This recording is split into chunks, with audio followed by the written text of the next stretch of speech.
So when we eliminate plants and vegetables, we eliminate a huge number of toxins that slow us down, that drain our energy, that ultimately shorten our lifespan. And then we move over to the proper human diet, which is animal-based, which is the meats, which is the protein and the fat that nourishes us. I think the elimination part of the carnivore diet is really probably the most impactful part, and it's often overlooked. Hello, friends. It's the Carnivore Rabbi here, as always, to meet, pray, and love. It's good to see all of you again. Had some great comments on yesterday's video about some of the rare, unexpected benefits of the carnivore diet. Today, we're going to go back to basics and see some of the core, essential, big benefits. And sometimes we need to go back to basics because our way of eating is so counterintuitive to so many people that we sometimes lose track of the basic reasons it works. And we get so caught up in the unexpected benefits that we forget the easy stuff. But I always find it refreshing to remind myself of the big things the carnivore diet does. And it gives me a little inspiration to keep on going. Just like you're hitting subscribe right now keeps me going and keeps you going with reinforcement and guidance and inspiration. So the first big thing the carnivore diet does, I think this is virtually across the board, is that it lowers our blood sugar levels. We hear so much today about lowering our blood sugar levels. It's huge. Diabetes, a pandemic, essentially. People are wearing continuous glucose monitors. That's growing. That's almost going to be legal without a prescription soon. And carnivore does this better than anything else, lowering blood sugar levels.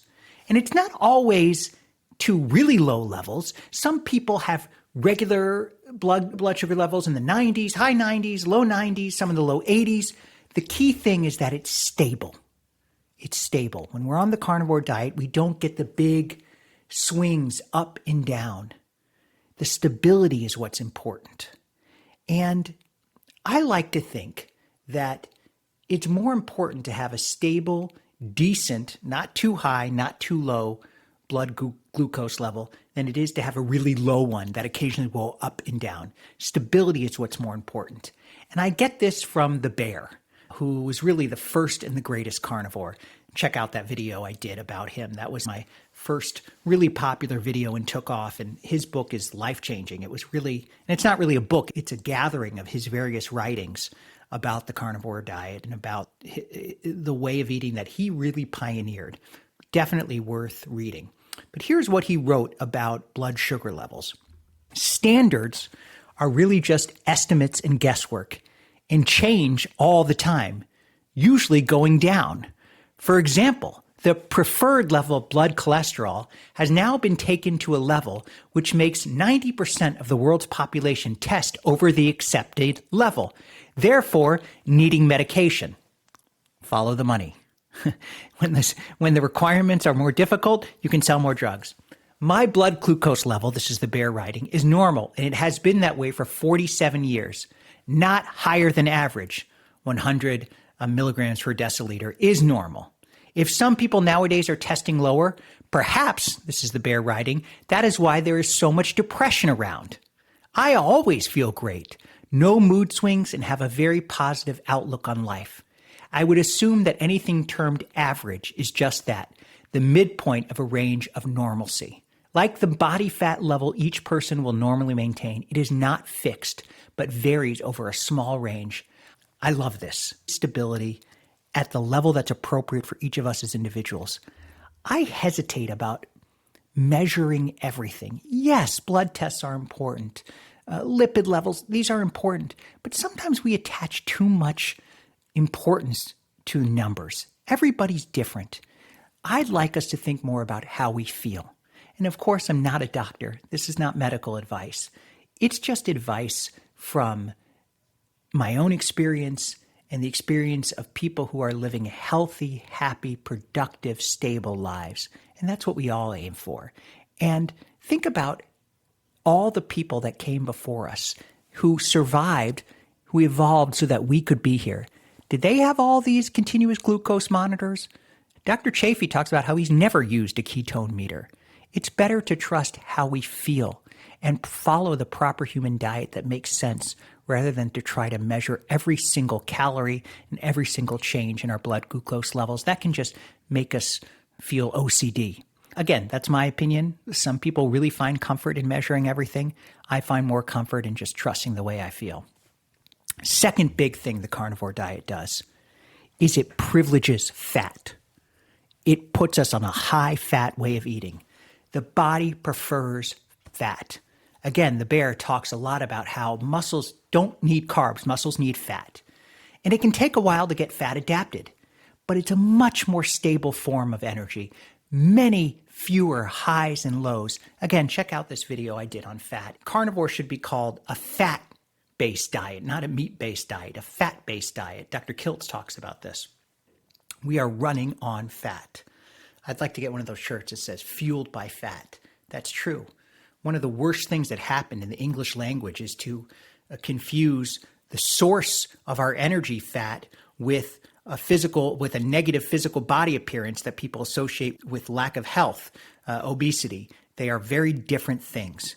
Fat as a source of fuel is essential. Third big thing the carnivore diet does, and perhaps this is the most important, is that it's an elimination diet. It eliminates all the plant and vegetable toxins. Dr. Chafee famously says plants are trying to kill you. Vegetables too. A Brussels sprout, for example, has 130 natural carcinogens. And that makes sense, right? The way plants defend themselves, every living creature, creation, every part of the world wants to survive. Animals survive by running from you, by fighting you. They're strong, they have teeth, they have legs, they can run. Plants, vegetables, they can't get up and run. They can poison you. So they develop toxins that will kill you. That's why 99% of the plants and vegetables you find in the forest in their natural form are poisonous and toxic. And the ones that we can't eat, you have to cook most of them or ferment them. So it makes sense. Plants and vegetables are trying to kill you. That's the way they survive. They don't hate you. They just want to live. That makes evolutionary sense. When we eliminate those plants, we eliminate a huge number of toxins. And even if those toxins don't kill us right away, they do, over time, weaken us. That has been proven over and over again. This just made me think of this. One of the great stories, one of the great interpretations of the tree of the knowledge of good and evil, God says to Adam and Eve, if you eat from that tree, you will surely die. And they eat from the tree, and they don't die, at least right away. So it might seem that God's threat was just a threat. It wasn't a real punishment. We can look at it differently. Perhaps it wasn't just a threat, it was a real punishment, but the threat never said Adam and Eve would die instantly.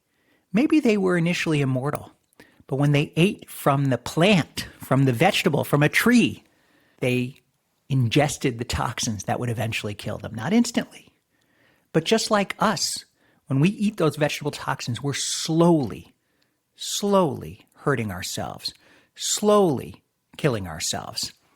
That's just a potential spiritual interpretation, theological interpretation. Take it for what you will.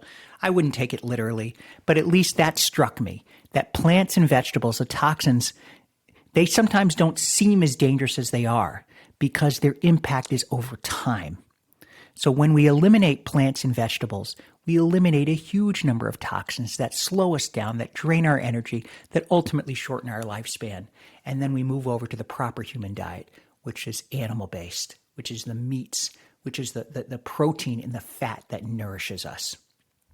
I think the elimination part of the carnivore diet is really probably the most impactful part, and it's often overlooked. Besides nourishing us properly, it simplifies what we put in our bodies. There is so much complexity, so many toxins in the world. I was just listening to a story on NPR about the PUFAs, the forever chemicals that are in water and all around the world. And now the EPA is giving more money to certain towns. Tucson, Arizona is what they were talking about on the radio, to get rid of these PUFAs. but they're virtually impossible to get rid of. The amount of toxins that we ingest every day is so much more than what our ancestors, even 100 years ago, ingested. And when we get rid of plants and vegetables, at least we cut out some toxins over which we have control.